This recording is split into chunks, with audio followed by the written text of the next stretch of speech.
Évangile selon Jean, chapitre 18, passage 2, le procès de Jésus devant Pilate. Ils conduisirent donc Jésus de Caïphe au prétoire. C'était tôt le matin. Eux-mêmes n'entrèrent pas dans le prétoire, pour ne pas se souiller, mais pour pouvoir manger la Pâque.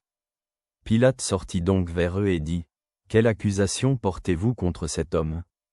Ils lui répondirent, « Si ce n'était pas un malfaiteur, nous ne te l'aurions pas livré. » Pilate leur dit donc, « Prenez-le vous-même et jugez-le selon votre loi. » Les Juifs lui répondirent, « Il ne nous est pas permis de mettre quelqu'un à mort. » Cela devait accomplir la parole de Jésus, par laquelle il indiquait de quelle mort il devait mourir. Alors Pilate rentra de nouveau dans le prétoire, et appela Jésus pour lui dire, « Es-tu le roi des Juifs ?» Jésus répondit, « Dis-tu cela de toi-même, ou d'autres te l'ont-ils dit à mon sujet ?» Pilate répondit, « Suis-je juif, moi ? Ta nation et les grands prêtres t'ont livré à moi. Qu'as-tu fait ?» Jésus répondit, « Mon royaume n'est pas de ce monde. Si mon royaume était de ce monde, mes serviteurs auraient combattu pour que je ne sois pas livré aux Juifs. Mais maintenant mon royaume n'est pas d'ici. » Pilate lui dit alors, « Tu es donc roi ?»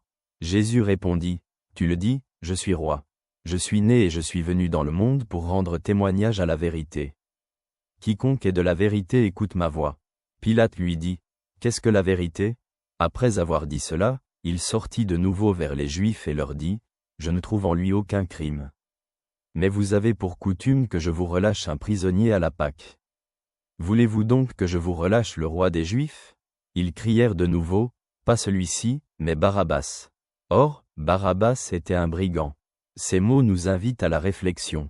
Le procès de Jésus devant Pilate est le moment où son destin se décide. Le pouvoir politique et religieux se rencontrent à cet instant dramatique, et la vérité de Jésus fait face au calcul et à la peur des hommes. Pilate, gouverneur romain, ne trouve aucune faute en Jésus, mais sous la pression de la foule et des dirigeants juifs, il doit prendre une décision. Jésus ne se défend pas, ne cherche pas à éviter la peine, mais répond aux questions de Pilate avec une sérénité extraordinaire. Il dit que son royaume n'est pas de ce monde, ce qui signifie que son autorité ne repose pas sur la force et les alliances politiques, mais sur la vérité et l'amour. Jésus est venu dans le monde pour rendre témoignage à la vérité, mais le monde ne veut pas l'accepter. Les mots de Pilate, « Qu'est-ce que la vérité ?» restent l'une des questions les plus significatives de tout l'Évangile. Nous ne savons pas si Pilate les prononce avec cynisme ou s'il cherche sincèrement une réponse. Mais nous savons que la vérité se tenait devant lui, incarnée en Jésus. Au lieu de la suivre, Pilate cède à la pression de la foule. La foule choisit Barabbas, un criminel, à la place de Jésus. C'est une image dramatique qui montre à quel point il est facile de manipuler les gens, de les voir se détourner de la vérité lorsque le mensonge semble plus avantageux. Jésus est rejeté, mais dans ce rejet sa mission se manifeste, donner sa vie pour un monde qui ne l'a pas reconnu. Ne sommes-nous pas parfois confrontés au choix entre la vérité et le confort ? Avons-nous le courage de prendre position pour Jésus, même si cela signifie s'opposer à la foule ?